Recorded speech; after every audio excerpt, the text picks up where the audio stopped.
Hello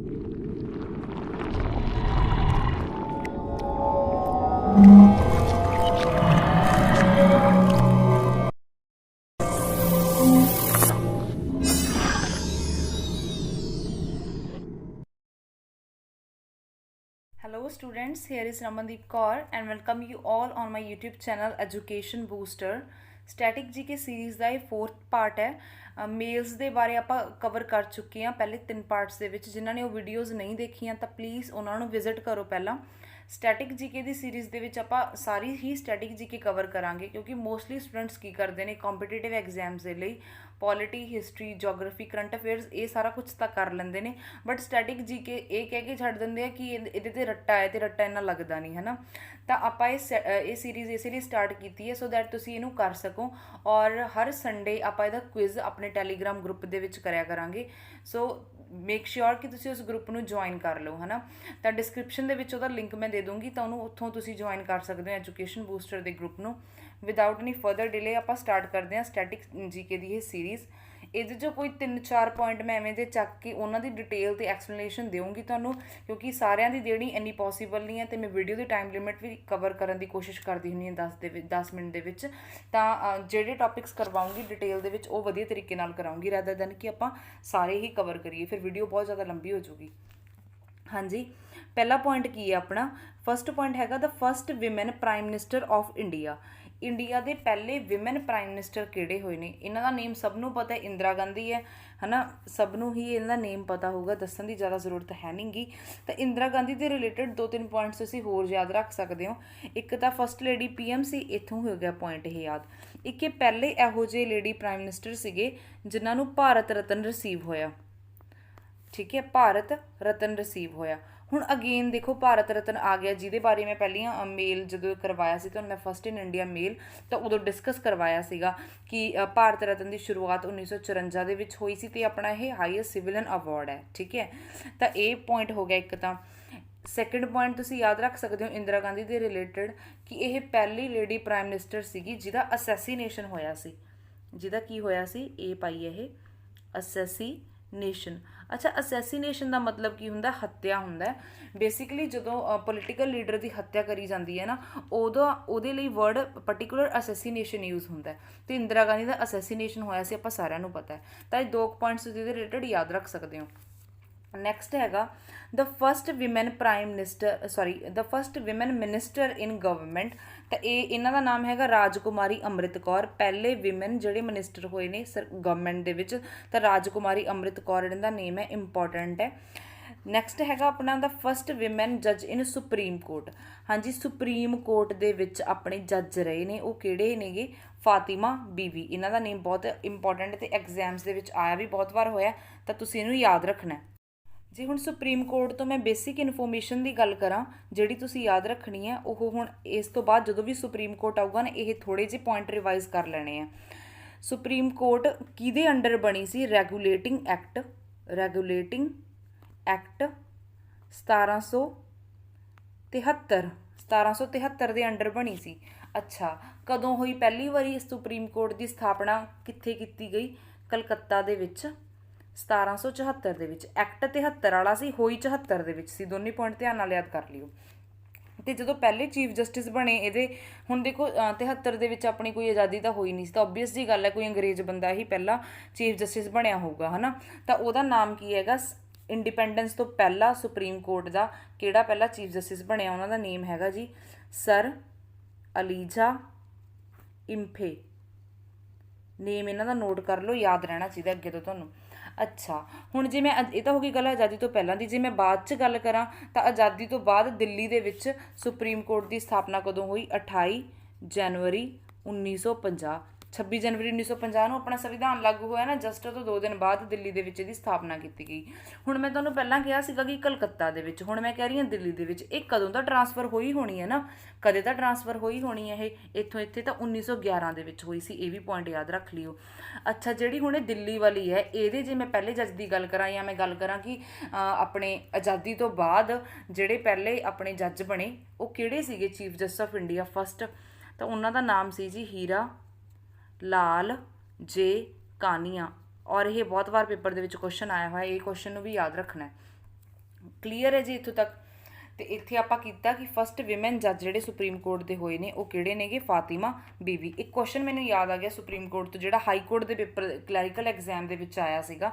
उन्होंने ये पुछया सीगा कि supreme court the original jurisdiction they under की आउंदा है, ओरिजिनल ज्यूरिडिक्शन दे अंडर की आउंदा है। तो ये तुसीं याद रखना है सुप्रीम कोर्ट दी इस ज्यूरिडिक्शन दे अंडर की आउंदा है कि सेंटर दे स्टेट नाल झगड़े ते स्टेट नाल झगड़े कौन निपटाउंदा है, सुप्रीम कोर्ट निपटाउंदा है। सेंटर सरकार दे स्टेट सरकार नाल झगड़े, किसी भी स्टेट का किसी भी स्टेट नाल कोई झगड़ा होवे, ये दोनों चीज़ां supreme court the original jurisdiction they under cover होंदियां ने।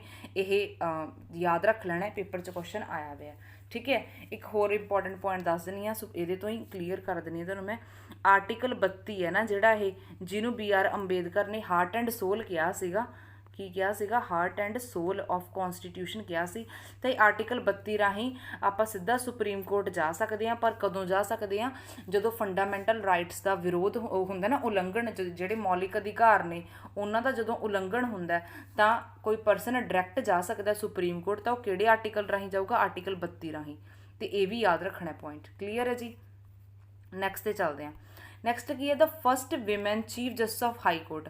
हुण उत्थे सीगी सुप्रीम कोर्ट, इत्थे हैगी हाई कोर्ट दी। तो ये भी क्वेश्चन उन्ना ही इंपॉर्टेंट है। इन्हां दा नाम है लीला सेठ, हाई कोर्ट दी है लीला सेठ। तो हाई कोर्ट तो एक पॉइंट याद रख लियो, मैं तुहानूं कहा कि जो सुप्रीम कोर्ट जाना तो आर्टिकल 32 राही जा सकते हैं। अच्छा जे हाई कोर्ट जाना फिर आपां 226 आर्टिकल राही जा सकते हैं। तो दोनों आर्टिकल्स याद कर लियो, थोड़ा थोड़ा सैक्शन तुहाडा पॉलिटी का भी कवर होंदा रहूगा। नैक्सट हैगा अपना the first women president of UN United Nation General Assembly दे पहले विमेन प्रैजिडेंट कौन होए ने, विजय लक्ष्मी पंडित। की नाम है इन्हां दा, विजय लक्ष्मी पंडित। अच्छा 24 अक्तूबर नूं UN डे मनाया जाता है, ये याद रखियो।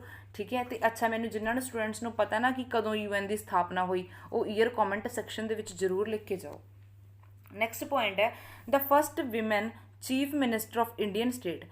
किसी इंडियन स्टेट के चीफ मिनिस्टर रहे हुण वो विमेन कौन ने जी, सुचेता कृपलानी। की नाम है उन्होंने, सुचेता कृपलानी। नैक्सट ते चलते हैं। The first women governor of state. अच्छा वो CM सीगे, जे वो CM पुछ लैन तो सुचेता कृपलानी है। अच्छा जे स्टेट के किसी के गवर्नर पुछ लैन पहले विमेन जोड़े रहे हुए वो सरोजनी नायडू है। दोनों तरीके नाल क्वेश्चन याद कर लेना है। ठीक है जी। The first women director general of police, director general of police कौन रहे ने पहले विमेन, कंचन सी भट्टाचारिया। अलग जा नेम है इन्हां दा, याद रह जूगा, कंचन सी भट्टाचारिया। 9वें पॉइंट बारे मैनूं लगदा नहीं किसी नूं ना पता होऊगा तुहाडे चों। पहले विमेन IPS ऑफिसर ने जिहड़े रहे, किरण बेदी है। ठीक है, इन्हां दा तां बहुत ज़्यादा इंपॉर्टेंट है तो पता ही होऊगा तुहानूं, एक्सपैक्ट करदी हां इन्ना तो तुहाडे तो मैं। लास्ट वाला पॉइंट है, ये थोड़ी जी डिटेल करांगे। First women president of Indian national Congress, ये डिटेल करन तो पहला आप 9 के 9 पॉइंट रिवाइज कर लेने, क्योंकि इत्थे थोड़ा टाइम लग जूगा। पहले विमेन प्राइम मिनिस्टर रहे जिहड़े इंदिरा गांधी, तो फस्ट विमेन मिनिस्टर जिहड़े गवर्नमेंट के रहे वो राजकुमारी अमृत कौर है। पहले विमेन जज जे सुप्रीम कोर्ट की गल करां तो फातिमा बीवी है, जे मैं हाई कोर्ट की गल करां तो लीला सेठ है। अच्छा UN जनरल असैंबली के विमेन प्रैजिडेंट रहे विजय लक्ष्मी पंडित। जे किसी इंडियन स्टेट के CM रहे पहले विमेन तो वह है सुचेता कृपलानी। जे मैं किसी की गवर्नर की गल करां तो वह सरोजनी नायडू है। पहले विमेन DGP कंचन सी भट्टाचारिया, IPS ऑफिसर किरण बेदी। तो थोड़ा जिहा हुण 10वां पॉइंट है ना, ये आप डिटेल्स करते हैं। हाँ जी 10th पॉइंट की है फस्ट विमेन, रुको, first women president of Indian national Congress INC की गल आ गई। थोड़ी जी INC की मैं डिटेल दसनी सी, इसलिए इस पॉइंट में चक्या मैं, ताकि थोड़ी हिस्टरी मॉडर्न च भी कवर होंदा रहे है ना। पहले विमेन प्रैजिडेंट कहते जिहड़े इंडियन नैशनल कांग्रेस के रहे ने, वो कौन ने, एनी बेसेंट ने। ठीक है, ये तो हो गया अपना पॉइंट स्टैटिक वाला जिहड़ा आपां याद रखना है। इस तो इलावा एनी बेसेंट तो तुहानूं एक इंपॉर्टेंट इन्फॉर्मेशन दिनी है जिहड़ी कि पेपर दे विच बहुत बार पूछी गई है। एक होम रूल मूवमेंट बारे तुसीं जरूर सुनिया होगा, ये डिटेल दसदी हां तुहानूं मैं।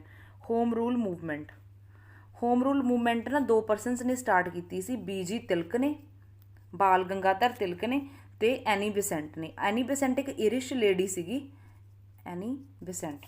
ठीक है, इन्होंने स्टार्ट की सी, दोनों ने ये अलग अलग की सी। पर तो हुण एनी बेसेंट तो तुसीं की याद रखना है, जिहड़े आह बाल गंगाधर तिलक है ना, इन्होंने 4 एरियाज़ दे विच स्टार्ट की सी होम रूल मूवमेंट। ठीक है। अप्रैल 1916 पुणे ਦੇ ਵਿੱਚ ਸਟਾਰਟ ਕੀਤੀ ਸੀ। ਕਿੱਥੇ ਕਿੱਥੇ ਕੀਤੀ ਫੈਲਾਈ ਫਿਰ ਉਹਨੂੰ? ਮਹਾਰਾਸ਼ਟਰ, ਸੈਂਟਰਲ ਪ੍ਰੋਵਿੰਸ, ਕਰਨਾਟਕਾ ਲਿਖ ਲਓਗੇ ਤੁਸੀਂ, ਤੇ ਬਿਰਾੜ ਦੇ ਸਪੈਲਿੰਗ ਇੱਦਾਂ ਪੈਣਗੇ, ठीक है। इन्हां चारां इलाकिਆਂ 'ਚ ਬਾਲ ਗੰਗਾਧਰ ਤਿਲਕ ਨੇ ਫੈਲਾਈ, ठीक है। ਉਸ ਤੋਂ ਬਾਅਦ ਐਨੀ ਬੇਸੈਂਟ ਨੇ ਇਹਨਾਂ ਚਾਰੇ ਇਲਾਕਿਆਂ ਨੂੰ ਛੱਡ ਕੇ ਜਿਹੜਾ ਰੈਸਟ ਆਫ ਇੰਡੀਆ ਬਚ ਗਿਆ ਉੱਥੇ ਐਨੀ ਬੇਸੈਂਟ ਨੇ ਹੋਮ ਰੂਲ ਮੂਵਮੈਂਟ ਨੂੰ ਥੋੜ੍ਹਾ ਜਿਹਾ ਐਕਸਪੈਂਡ ਕੀਤਾ। ਹੋਰ ਡਿਟੇਲ ਦੱਸਦੀ ਅੱਜ ਵੀਡੀਓ 10 ਮਿੰਟ ਤੋਂ ਵਧੂਗੀ, ਪਰ ਤੁਹਾਨੂੰ ਬਹੁਤ ਵਧੀਆ ਡਿਟੇਲ ਪਤਾ ਲੱਗੂਗੀ, ਸ਼ਾਇਦ ਇਸ ਤੋਂ ਪਹਿਲਾਂ ਇਹ ਚੀਜ਼ ਨਾ ਪਤਾ ਹੋਵੇ। ਜਿਹੜੀ ਐਨੀ ਬੇਸੈਂਟ ਸੀਗੀ ਇਹ ਇੱਕ ਇਰਿਸ਼ ਲੇਡੀ ਸੀਗੀ, ਆਪਣੇ ਇੰਡੀਅਨ ਨਹੀਂ ਸੀ।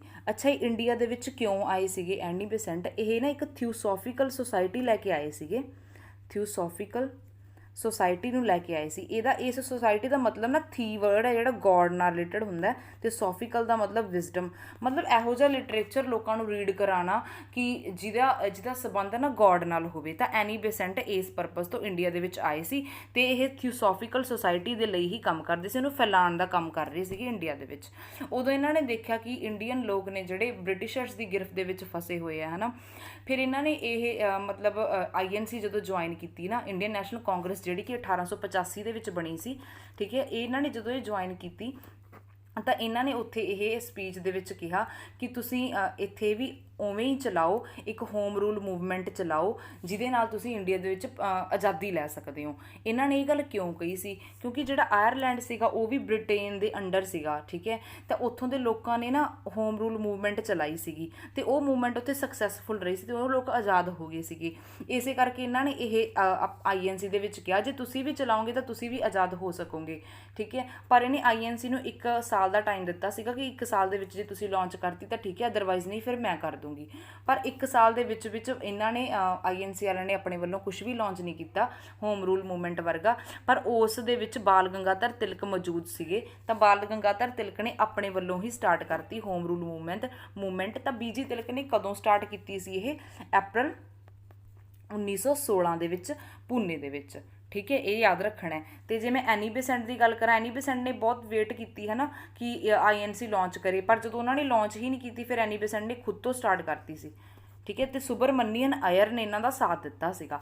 ਤਾਂ ਹੋਪਸ ਤੁਹਾਨੂੰ ਜਿਹੜੀ ਇਹ ਐਕਸਟਰਾ ਇਨਫੋਰਮੇਸ਼ਨ ਦਿੱਤੀ ਹੈ ਇਸ ਹੋਮ ਰੂਲ ਮੂਵਮੈਂਟ ਦੇ ਰਿਲੇਟਡ ਤੁਹਾਨੂੰ ਵਧੀਆ ਲੱਗੀ ਹੋਊਗੀ। ਤੇ ਜੇ ਬਾਲ ਗੰਗਾਧਰ ਤਿਲਕ ਦੇ ਨਾਲ ਰਿਲੇਟਡ ਵੀ ਕੁਛ ਯਾਦ ਕਰਨਾ ਹੈ ਤੇ ਮਰਾਠਾ ਤੇ ਕੇਸਰੀ ਇਹਨਾਂ ਦੇ ਦੋਨੇ ਨਿਊਜ਼ਪੇਪਰ ਸੀਗੇ ਤੇ ਇਹਨਾਂ ਨੇ ਇੱਕ ਸਲੋਗਨ ਦਿੱਤਾ ਸੀਗਾ, ਨਾਰਾ ਦਿੱਤਾ ਸੀ ਕਿ Swaraj is my birth right and I shell have it, ਕਿ ਸਵਰਾਜ ਮੇਰਾ ਜਨਮ ਸਿੱਧ ਅਧਿਕਾਰ ਹੈ ਤੇ ਮੈਂ ਇਹਨੂੰ ਲੈ ਕੇ ਹੀ ਰਹਾਂਗਾ, ਠੀਕ ਹੈ। ਇਹ ਸੀਗਾ ਸਾਰਾ ਕੁਝ ਹੋਮ ਰੂਲ ਮੂਵਮੈਂਟ ਬਾਰੇ। ਆਈ ਹੋਪ ਕਿ ਤੁਹਾਨੂੰ ਵੀਡੀਓ ਬਹੁਤ ਵਧੀਆ ਲੱਗੀ ਹੋਊਗੀ, ਕੁਝ ਨਵਾਂ ਸਿੱਖਣ ਨੂੰ ਜ਼ਰੂਰ ਅੱਜ ਮਿਲਿਆ ਹੋਊਗਾ, ਹੈ ਨਾ।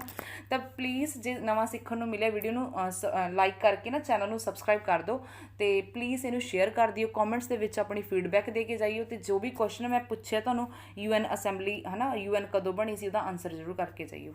ਥੈਂਕ ਯੂ ਜੀ।